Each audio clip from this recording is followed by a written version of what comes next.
അറബിക്കടലിൽ ഭൂചലനം 4.5 തീവ്രത രേഖപ്പെടുത്തി. അലക്സ് റാം മുഹമ്മദ് ഇപ്പോൾ വാർത്തയുടെ വിശദാംശങ്ങളുമായി. അലക്സ്, എന്തൊക്കെയാണ് വിവരങ്ങൾ? ഉന്മേഷ 1.5 മണിക്കൂർ മുമ്പാണ് ഈ ഭൂചലനം ഉണ്ടായിരിക്കുന്നത്.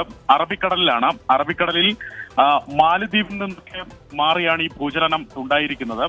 റിക്ടർ സ്കെയിലിൽ 4.5 തീവ്രതയാണ് ഈ ഭൂചലനത്തിൽ കാണിക്കുന്നത്.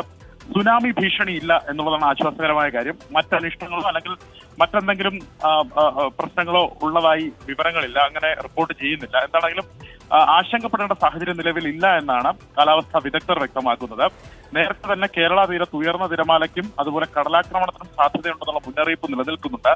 നാളെ വൈകുന്നേരം വരെ 1.5 മീറ്റർ വരെ ഉയരത്തിൽ ഉയർന്ന തിരമാലയ്ക്ക് കേരള തീരത്തും തെക്കൻ തമിഴ്നാട് തീരത്തും സാധ്യതയുണ്ട് എന്ന മുന്നറിയിപ്പാണ് നിലനിൽക്കുന്നത്. മത്സ്യത്തൊഴിലാളികളും തീരദേശവാസികളും ജാഗ്രത പാലിക്കേണ്ടതുണ്ട്. അതേസമയത്ത് കേരള തീരത്ത് നിന്ന് മത്സ്യബന്ധനത്തിന് മറ്റു തടസ്സങ്ങളൊന്നും ഇല്ല എന്നും കേന്ദ്ര കാലാവസ്ഥാ വകുപ്പ് നേരത്തെ അറിയിച്ചതാണ്.